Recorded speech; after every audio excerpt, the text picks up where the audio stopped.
നമസ്കാരം. പാചകത്തിലേക്ക് എല്ലാവരെയും സ്വാഗതം ചെയ്യുന്നു. നല്ല ചൂടുള്ളപ്പോൾ നമ്മുടെ വിശപ്പും ക്ഷീണവും ഒക്കെ മാറ്റാൻ പറ്റിയ നല്ലൊരു ഫ്രൂട്ട് ഡെസേർട്ടാണ് ഇന്നത്തെ നമ്മുടെ വിഭവം. ഇതിനായിട്ട് ആദ്യം തന്നെ നമുക്ക് പാൽ കൊണ്ടൊരു കസ്റ്റാർഡ് ഉണ്ടാക്കണം. അപ്പം ഞാൻ അതിനായിട്ട് ഇവിടെ 500 മില്ലി പാൽ, അതായത് 2 കപ്പ് പാലാണ് എടുത്തിട്ടുള്ളത്. കസ്റ്റാർഡ് ഉണ്ടാക്കുമ്പോൾ അതിലെ തിക്കനിങ് ഏജന്റായിട്ട് നമുക്ക് 1 ടേബിൾ സ്പൂൺ കോൺഫ്ലവർ ആവശ്യമുണ്ട്. ഈ കോൺഫ്ലവറിലേക്ക് നമ്മൾ എടുത്ത പാലിൽ നിന്ന് 1/4 കപ്പ് പാൽ ഒഴിച്ച് ഒന്ന് യോജിപ്പിച്ച് വെക്കണം. എന്നിട്ട് ഈ പാല് ഒരു സോസ് പാനിലേക്ക് ഒഴിച്ച് ഒന്ന് തിളപ്പിക്കാനായിട്ട് വയ്ക്കാം. പാൽ നന്നായിട്ടൊന്ന് ചൂടായി വന്ന് തുടങ്ങുമ്പോൾ ഇതിലേക്ക് 1 ടേബിൾ സ്പൂൺ പാൽപ്പൊടി ചേർത്ത് കൊടുക്കണം. പാലിങ്ങനെ ചൂടായി വരുമ്പോൾ തന്നെ പാൽപ്പൊടി ചേർക്കുമ്പോൾ അത് കട്ടയൊന്നുമില്ലാതെ യോജിച്ച് കിട്ടിക്കോളും. ഇനി നന്നായിട്ട് തിളപ്പിക്കാൻ അതെങ്ങനെ തിളവന്ന് തുടങ്ങുമ്പോൾ തീ നന്നായിട്ട് കുറച്ച് വയ്ക്കാം. ഈ സമയത്ത് ഇതിലേക്ക് മധുരത്തിന് ആവശ്യമായിട്ടുള്ള പഞ്ചസാര ചേർത്ത് കൊടുക്കുക. ഞാനിവിടെ 5 ടേബിൾ സ്പൂൺ പഞ്ചസാര എടുത്തിട്ടുണ്ട്. ഇനി ഇതിലേക്ക് നമ്മൾ ആ കലക്കി വെച്ചിട്ടുള്ള കോൺഫ്ലവർ ചേർത്ത് കൊടുക്കണം. ഒന്ന് ഇളക്കിയിട്ട് ഇതിലേക്ക് ചേർത്ത് കൊടുക്കുക. ഇനി ഇത് നന്നായിട്ട് ഇളക്കി കൊടുക്കുക. ഈ ഒരു മീഡിയം ഫ്ലെയിമിലാക്കി വെക്കുക. എന്നിട്ട് നല്ലൊരു തിള വരുന്നത് വരെ ചൂടാക്കി എടുക്കാം. ഇപ്പൊ തിളയ്ക്കാൻ തുടങ്ങിയിട്ടുണ്ട്. ഫ്ലെയിം ഓഫ് ചെയ്യാം. നല്ല ലൂസായിട്ടുള്ള പരുവത്തിലാണ് നമ്മളിത് ഓഫ് ചെയ്യുന്നത്. എന്നിട്ട് തണുക്കുമ്പോഴേക്കും നമുക്ക് ആവശ്യമുള്ള ഒരു തിക്നെസ്സിൽ ഈ കസ്റ്റാർഡ് കിട്ടിക്കോളും. ഇതിലേക്ക് ഫ്ലേവറിനായിട്ട് ഒരല്പം ഏലക്കാപ്പൊടി ചേർത്ത് കൊടുക്കാം. 1/2 ടീസ്പൂൺ ഏലക്കാപ്പൊടി. അപ്പോൾ ഇത് തണുക്കാനായിട്ട് മാറ്റി വയ്ക്കാം. ഇതിന്റെ ചൂടൊന്ന് ആറിക്കഴിഞ്ഞാൽ ഒരു വേറെ പാത്രത്തിലേക്ക് ഒഴിച്ചിട്ട് ഇത് ഫ്രിഡ്ജിലേക്ക് എടുത്ത് വയ്ക്കുക. ഒരു 1-2 മണിക്കൂർ നന്നായിട്ട് തണുപ്പിച്ചെടുക്കുന്നത് നല്ലതാണ്. ഇത് തണുക്കാൻ വയ്ക്കുന്ന സമയത്ത് വേറെ കുറച്ച് സാധനങ്ങൾ റെഡിയാക്കാനുണ്ട്. ഇവിടെ ഞാൻ 1/4 കപ്പ് ചവ്വരി എടുത്തിട്ടുണ്ട്. അതായത് സാബുദാന, സാഗോ എന്നൊക്കെ പറയും.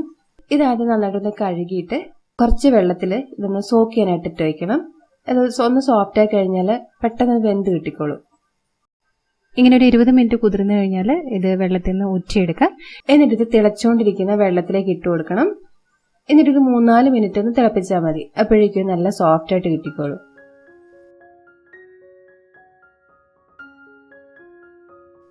ഒരു 3-4 മിനിറ്റ് തിളപ്പിച്ച് കഴിയുമ്പോൾ ഇത് സോഫ്റ്റായി വന്ന് തുടങ്ങും.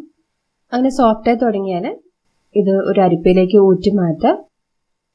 ഓവറായിട്ട് കുക്കിംഗ് നടക്കാതിരിക്കാനായിട്ട് ഇതിന്റെ മുകളിലേക്ക് കുറച്ച് തണുത്ത വെള്ളം കൂടി ഒഴിച്ചു കൊടുക്കുക. ഇതൊരു സൈഡിലേക്ക് വയ്ക്കാം. ഇനി ഞാൻ 1 ടേബിൾ സ്പൂൺ സേമിയ, അതായത് വെർമിസെല്ലി എടുത്തിട്ടുണ്ട്.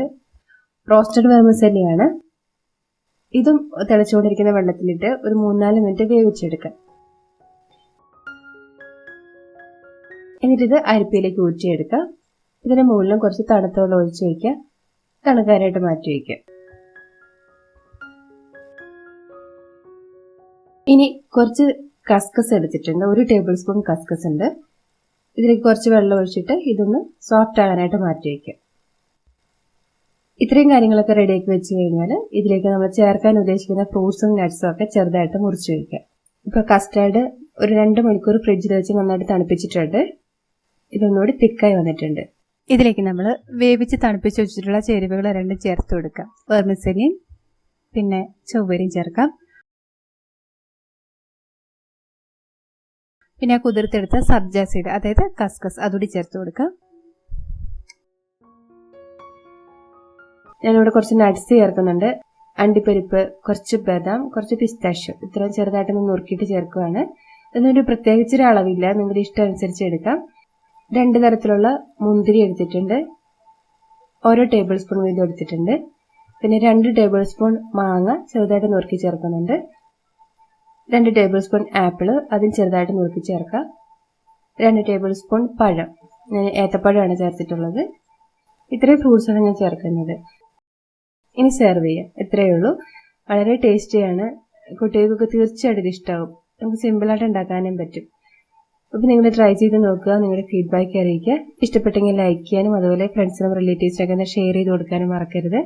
ഈ ചാനൽ നിങ്ങൾ ആദ്യമായിട്ടാണ് കാണുന്നതെങ്കിൽ സബ്സ്ക്രൈബ് ചെയ്യാനും പുതിയ വീഡിയോസിന്റെ നോട്ടിഫിക്കേഷനായിട്ട് അരികിലുള്ള ബെൽ ബട്ടൺ പ്രസ് ചെയ്യാനും മറക്കല്ലേ. നമുക്ക് വീണ്ടും നല്ലൊരു റെസിപ്പിയിലൂടെ കാണാം. അതുവരെ നന്ദി, നമസ്കാരം.